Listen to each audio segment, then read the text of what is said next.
Hello everyone students, स्वागत है आप सभी का मेरे YouTube channel Dhiru magic chemistry education में। आज हम क्लास 12th की एक इम्पोर्टेंट रिएक्शन के ऊपर बात करने वाले हैं। रिएक्शन का नाम है केनिज़ारो रिएक्शन। क्या नाम है? केनिज़ारो रिएक्शन।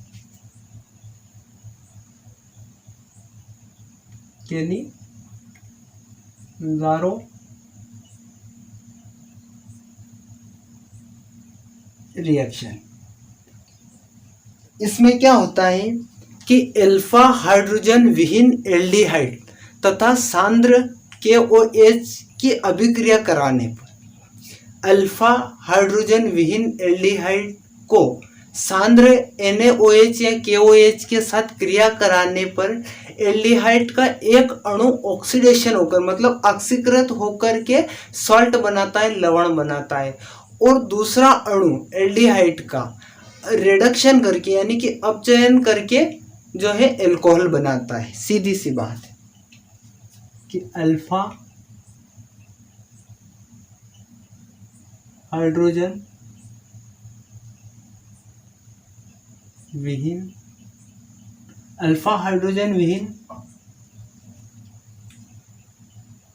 बनता है तथा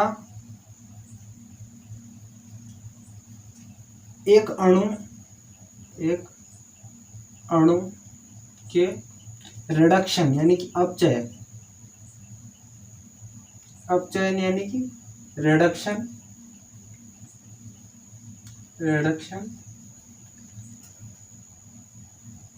से एल्कोहल बनता है।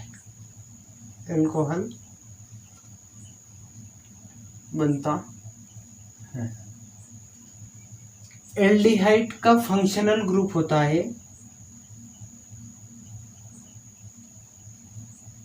एल्डिहाइड CHO यानी कि C डबल बॉन्ड O और H, ये फंक्शनल ग्रुप होता है इसका। यहाँ पर R यानी कि कार्बन चेन जोड़ सकती है।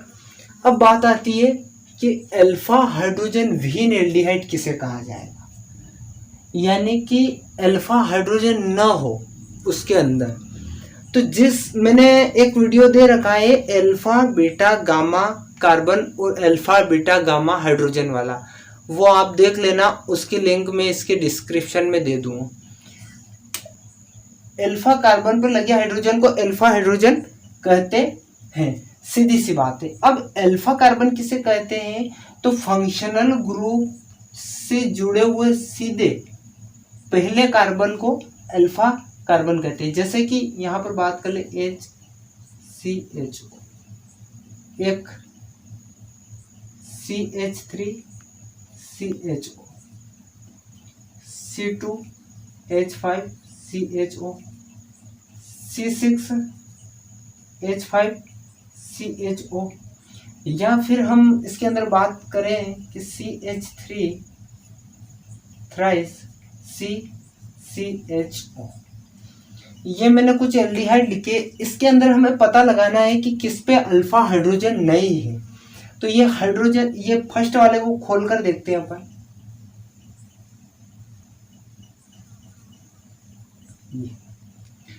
इसके अंदर फंक्शनल ग्रुप से कोई कार्बन जुड़ा हुआ ही नहीं है, ये है फंक्शनल ग्रुप। और अल्फा कार्बन किसे कहते हैं? फंक्शनल ग्रुप से जुड़े हुए पहले कार्बन को अल्फा कार्बन कहते हैं। इसके अंदर कोई फंक्शनल ग्रुप से जुड़ा हो कोई कार्बन है ही नहीं, मतलब इसके अंदर अल्फा हाइड्रोजन नहीं है। हमें बात क्या करनी? अल्फा हाइड्रोजन विहीन, यानी कि ये केनिज़ारो रिएक्शन देता है। इसके अंदर बात करें CH3CCHO,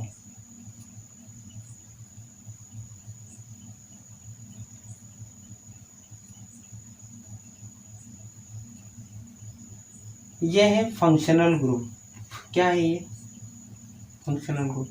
इससे सीधा कार्बन जुड़ा हुआ है, तो ये हुआ अल्फा कार्बन। क्या हुआ? Alpha carbon. और इस अल्फा कार्बन पर 3 हाइड्रोजन है। कितने हैं? 3 हाइड्रोजन, तो ये अल्फा हाइड्रोजन होगा, अल्फा हाइड्रोजन। तो ये जो है ना, इसके अंदर अल्फा हाइड्रोजन है, इसलिए ये केनिज़ारो रिएक्शन नहीं देगा। इसी प्रकार से इसके अंदर बात करें C2H5 के अंदर, तो देखो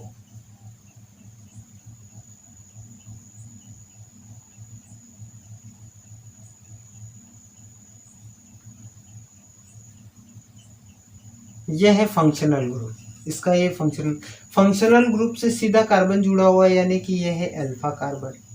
अल्फा कार्बन पर हाइड्रोजन है, यानी कि इसके पास पे अल्फा हाइड्रोजन, ये भी कैनिजारो रिएक्शन नहीं देगा। अब बात आती है C6H5CHO। एक अब देखना है यहाँ पर C6 है, यानी कि 1 2 3 4 5 और 6 कार्बन है। 6 कार्बन इसके साथ जुड़े हुए और इस कार्बन से CHO जुड़ा हुआ है, यानी कि C डबल बॉन्ड O और H, CHO जुड़ा हुआ है।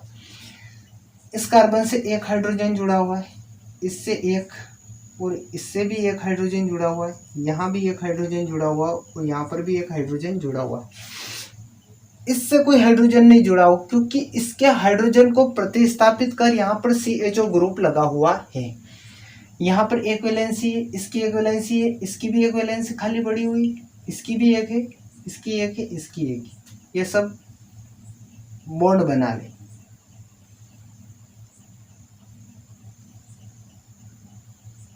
यह हुआ बेंजीन एल्डिहाइड हुआ है। क्या हुआ? बेंजीन एल्डिहाइड हुआ। इसके अंदर ये है फंक्शनल ग्रुप। क्या है ये? Functional group. फंक्शनल ग्रुप से सीधा कार्बन जुड़ा हुआ है, यानी कि ये हुआ अल्फा कार्बन।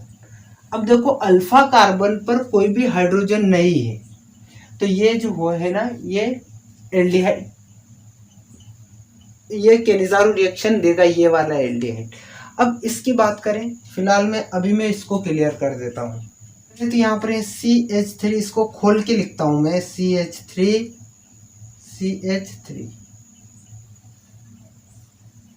ये कार्बन और यहाँ पर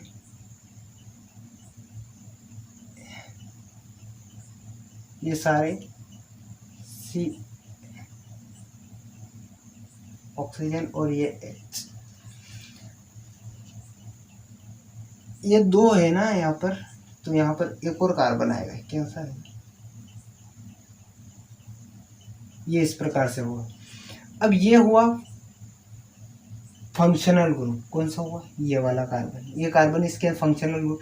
इस फंक्शनल ग्रुप से सीधा जो कार्बन जुड़ा हुआ है ना, ये कार्बन, इस कार्बन पे एक भी हाइड्रोजन नहीं है। जब इस पास कोई हाइड्रोजन नहीं है ये, और ये अल्फा कार्बन है। कौन सा है? अल्फा कार्बन है, हाइड्रोजन नहीं है, यानी कि ये अल्फा विहीन एल्डिहाइड हुआ। तो ये भी जो है कैनिजारो रिएक्शन देगा। आपको यहाँ से पता चल गया होगा कि कौन कौन से इसके अंदर एल्डिहाइड कैनिजारो रिएक्शन देता है। जो जो कैनिजारो रिएक्शन देता है उसकी हम कैनिजारो अभिक्रिया यहाँ पर करके बताते हैं। फिलहाल के लिए इसको क्लियर कर दे। एक बार बता देता हूँ मैं यहाँ पर क्या होगा कि अल्फा हाइड्रोजन विहीन एल्डिहाइड को सांद्र NaOH या KOH के साथ अभिक्रिया कराने पर एल्डिहाइड के एक अणु के ऑक्सीडेशन यानी ऑक्सीकरण से लवण यानी सल्ट बनता है, तथा एक अणु के अपचयन रिडक्शन से एल्कोहल बनता है। ठीक है, रिएक्शन को करते हैं हम। रिएक्शन करेंगे अब। क्या कहा था कि एल्डिहाइड यानी कि जो देता है HCHO प्लस NaOH, ये चीज है। इसको मैं खोल के लिखता हूँ, है ना, आपको इससे समझ में नहीं आएगा। ये क्या ऐसी चीज है? क्या है ये? कोई ऐसी चीज है।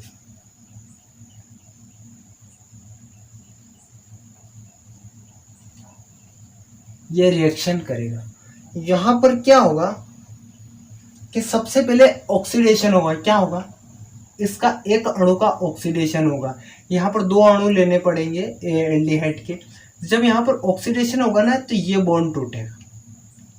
क्या होगा? ये बॉन्ड यहाँ से टूट जाएगा और यहाँ पर जो है ना, ये बॉन्ड टूटेगा। यहाँ से ये दोनों बॉन्ड टूटेंगे तो यहाँ पर क्या बचा? HC डबल बॉन्ड से ऑक्सीजन और एक इलेक्ट्रॉन इस पे खाली है, क्योंकि यहाँ से होमोलेटिक बॉन्ड फ्यूजन हो चुका है। मैंने बॉन्ड फ्यूजन का ये भी दे रखा है, इलेक्ट्रॉन डिस्प्लेसमेंट का वीडियो भी दे रखा है, उसकी लिंक मैं इसके नीचे दे दूंगा। अब देखते हैं यहाँ पर क्या हुआ कि एक इलेक्ट्रॉन इसके पास आ गया। यहाँ जब ये टूटा ना तो एक एक इलेक्ट्रॉन दोनों के पास आ चुका है, तो ये ऑक्सीजन जो है ना, ये ऑक्सीजन सीधे इससे जुड़ जाए।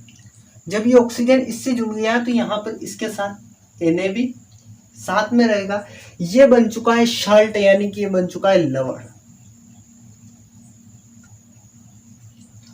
अब दूसरे नंबर की क्या बात कही गई? दूसरे नंबर पर कहा गया है कि एक और अणु HC डबल बॉन्ड O और H, एक और अणु लिया गया है और उसका क्या किया गया है, ऑक्सीडेशन रिडक्शन किया गया है। यहाँ पर 2 हाइड्रोजन बचे, एक ये हाइड्रोजन और एक ये हाइड्रोजन, दोनों हाइड्रोजन मिलकर इस पर आएंगे। किस पर आएंगे? इस पर आएंगे। इसको दोनों हाइड्रोजन को लेना है तो ये इस बॉन्ड को तोड़ेगा, ये डबल बॉन्ड वाला बॉन्ड जो है टूट जाएगा, 2 भागों में विभाजित हो जाएगा। जब ये 2 भागों में विभाजित होगा तो यहाँ पर कैसी पोजीशन बनेगी कि H कार्बन, ये बॉन्ड टूटा, एक बॉन्ड यहाँ पर है और एक टूट गया है। ऑक्सीजन भी इसके साथ एक बॉन्ड से, और ऑक्सीजन के पास एक इलेक्ट्रॉन बचा, क्योंकि इसने इलेक्ट्रॉन जब यहाँ से टूटा ना बॉन्ड, तो इसका इलेक्ट्रॉन इसके पास चला गया और इसका इसके पास चला गया, दोनों के पास एक एक इलेक्ट्रॉन बच चुके हैं। यहाँ पर हाइड्रोजन बचा, ये हाइड्रोजन यहाँ पर लग जाएगा, और सीधी सी बात है कि जब ये हाइड्रोजन यहाँ पर बचा ना, ये वाला, ये हाइड्रोजन जो है ये इससे जुड़ जाएगा, और ये वाला हाइड्रोजन भी बचा था ना, ये हाइड्रोजन यहाँ पर जुड़ जाएगा। ये बन चुका है एल्कोहल।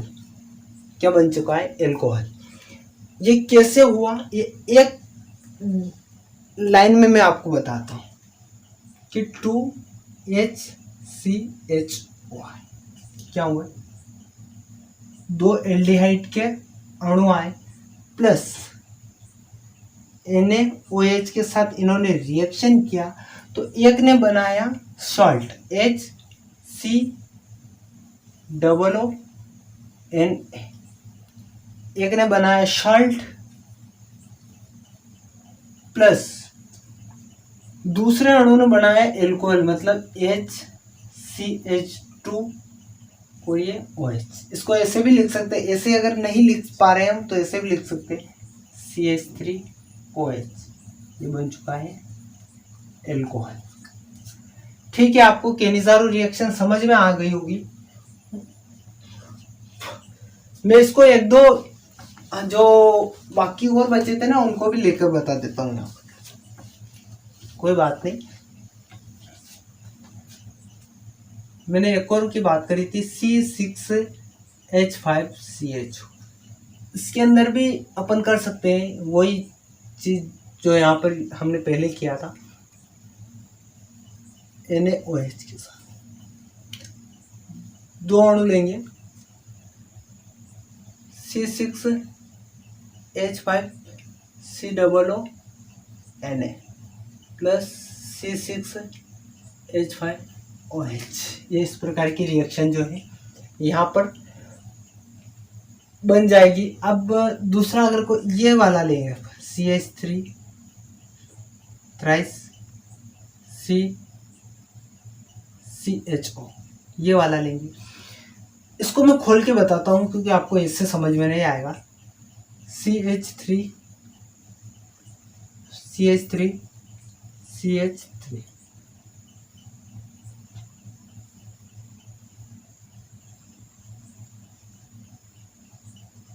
प्लस NaOH, इसको भी खोल देता हूँ ताकि आपको परेशानी नहीं आएगी।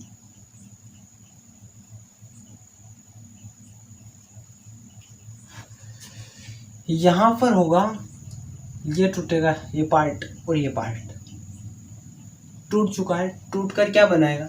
CH3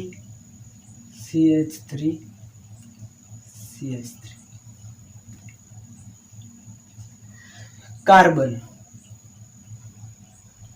इसके साथ एक और कार्बन है, डबल बॉन्ड से ऑक्सीजन जुड़ा हुआ है। सिंगल बॉन्ड जब यहाँ से टूट गया तो ये ऑक्सीजन यहाँ पर जुड़ जाएगा और इसके साथ N। ये बन चुका है साल्ट। क्या बन चुका है? साल्ट।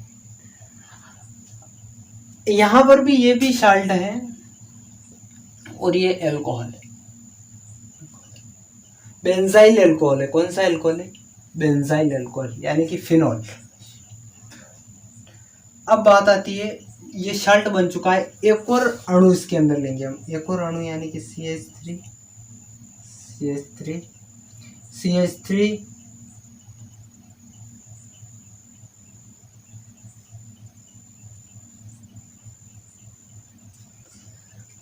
अब बात आती है कि ये बॉन्ड टूटेगा, ये वाला बॉन्ड टूटेगा।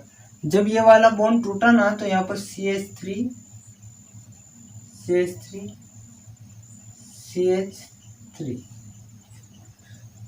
C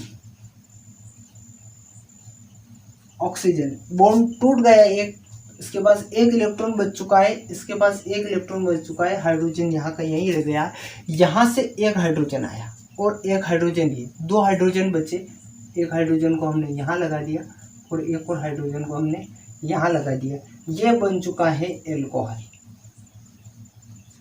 ये फार्मूला क्या है, ये तो खोल के लिख रखा है मैंने, इस फार्मूला को मैं यहाँ पर लिखता हूँ, ये ऐसा फार्मूला है, CH3 थ्राइस CH2OH, ये फार्मूला वो है। ये है कैनिज़ारो रिएक्शन, इस प्रकार से होती है कैनिज़ारो रिएक्शन। जब एग्जाम में आएगी तो आपको इतना सारा सब नहीं लिखना है, केवल मेन रिएक्शन जो है एक वो लिखनी है, और उसकी अगर आप डेफिनेशन लिखो तो लिख सकते हो, बाकी और कोई ज़रूरत नहीं है। ठीक है, हम आज की क्लास यहीं पर समाप्त करते हैं।